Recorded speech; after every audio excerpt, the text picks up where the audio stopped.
Hey, what's happening, everybody? So Apple announced the Apple Watch Ultra 2. Now, I have one disappointment, and the disappointment is this. I was expecting a black titanium model, and yeah, there's no black titanium model. Now, I have a bad feeling here in about 4 or 5 or 6 months, they might be releasing a black titanium model because we were hearing rumors of this, of a possible black titanium Apple Watch 2. Now, I want to say something real quick. I'm going to address some haters here. There's a lot of people that are out there saying, like, because it's $799 after taxes, like $850.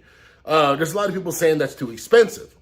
Now, I know people out there that are spending $10,000, $20,000, $50,000 on a watch. And what are they doing with it? Nothing. They're just telling time with it. Now, I'm using an Apple Watch Series 8. It's one of the most useful purchases I've ever done. I really wasn't a watch person until one of my friends, he talked me into getting this watch. And I'm like, all right, I'll do it. We'll see. I even returned it. And then after not having it, I was like, you know what? I need to give this a chance. So I got it again. And you know what? I'm glad I did. It's one of the most useful things I've ever. It's one of the most useful things you can have on your wrist, having an Apple Watch. Now, the Apple Watch Ultra 2, there's some interesting specs. Now, the first Apple Watch Ultra that came out is impressive. Now, this one, the Apple Watch, the Ultra 2, is going to have an upgraded processor, and it's going to have an extra 1,000 nits of brightness, which is impressive in its own right. And then, basically, you have 36 hours of battery life, and that's pretty cool. That's pretty nice. And there's a ton of features on it. It just depends.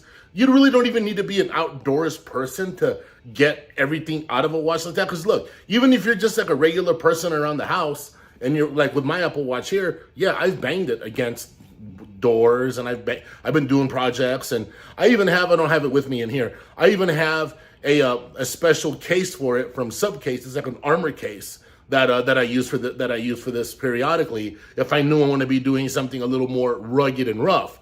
So that's another reason I feel that's a good idea for me to go and get the Apple Watch Ultra 2. Now, I know everyone always says, well, if you have the Apple Watch Ultra, should you upgrade to the 2? Of course not. That'd be crazy. You're really not getting, that big of an upgrade. But say you have like an Apple Watch Series 8, should you upgrade? Well, if you're like me, yes. Say you know what you're going to be using it for, say you know the benefits, then yeah, I definitely would. And it's going to have some upgraded Siri capabilities and stuff like that. So it is a win-win situation. So it's something I highly recommend you look into. All right, everybody, take care.